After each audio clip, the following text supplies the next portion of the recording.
there's this like big band of rain. That's because the Russians had Berlin to themselves for about 3 months. It was only in July of 1945 that the Americans, British and French came into West Berlin to occupy their sectors. This was one of the first things built by the Russians after the Battle of Berlin, in Berlin. And it's not just the memorial, as I mentioned at the back, the grounds around it, which you're welcome to walk through if you get a chance to come back here. And there's actually 2,500 Russian soldiers buried there who would have mostly been killed during the attack on the Reichstag building. In total, about 90,000 Russian soldiers killed during the Battle of Berlin. In terms of defenders, it's 140,000, probably even more people killed. We don't know for sure. Because at that point, it wasn't just German soldiers, remember the German military, it was old men, it was young boys, and people in general in Berlin took it upon themselves to defend Berlin, like throwing Molotov cocktails out their apartment windows on top of Russian tanks and stuff like that. The memorial, of course, obviously, like the tanks, two sides are two T-34 tanks, a very standard tank of the Red Army. It's a complex thing for the Germans today that they have to, they are very grateful to the Russians for liberation from the Nazis and from the National Socialist regime, and yet that liberation in many regards turned to occupation only months after the end of the war, in East Germany particularly, of course, as well as throughout Eastern Europe as well. But guys, when you're ready, we'll cut through the park. Guys, as I said, this is the big one. This was planned in 1988. It was actually under a citizens' initiative, so people actually went out and petitioned the government to have a dedicated federal memorial to Jewish victims of National Socialism. Now, it was initially planned in 1988. Next year, in 1989, the Berlin Wall falls. So the plans were put on hold, a lot of things like that. The wall falls, it's such a big event that plans were put on hold. In a way, they were quite lucky because this used to be death strip. If you're not familiar with the idea of death strip, it was the fortifications on the eastern side of the Berlin Wall. So again, the Berlin Wall would have gone along the far side of the road here, and here you would have had guard towers, rolls of barbed wire, right down to the apartments over here where there would have been another wall in. In many places, the Berlin Wall actually functioned on a two-wall system, where the first wall was, within East German territory, and in between that and the wall that's, split east and west, you had guard towers, barbed wire, guard dogs, patrols going by, floodlit, that sort of thing, anti-vehicle traps, all sorts of things like that. So this site became available. The one thing it was used for in the meantime was that Pink Floyd played the Wall concert here. The stage was set up roughly where the American embassy was, and it was symbolic because fans were gathered in this area on both sides of the wall and that.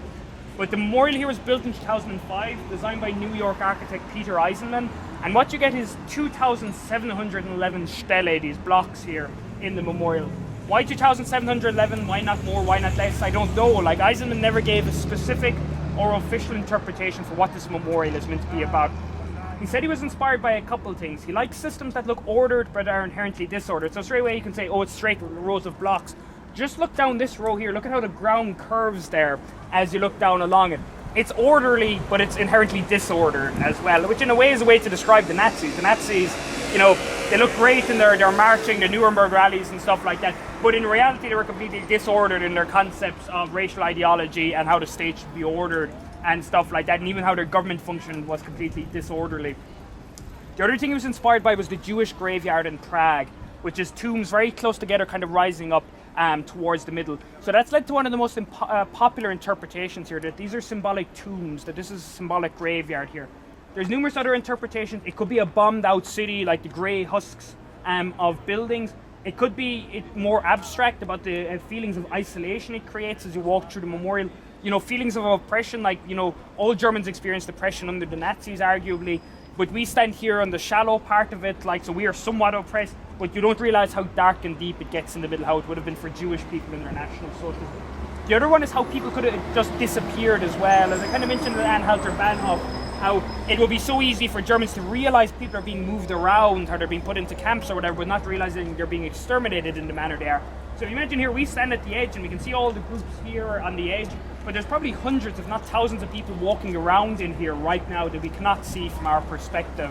And so that's all part of it, but don't just grab onto an interpretation I gave you and say, oh, that must be it. It's completely open to you. It's whatever you think yourselves as you walk through as your interpretations of the memorial here.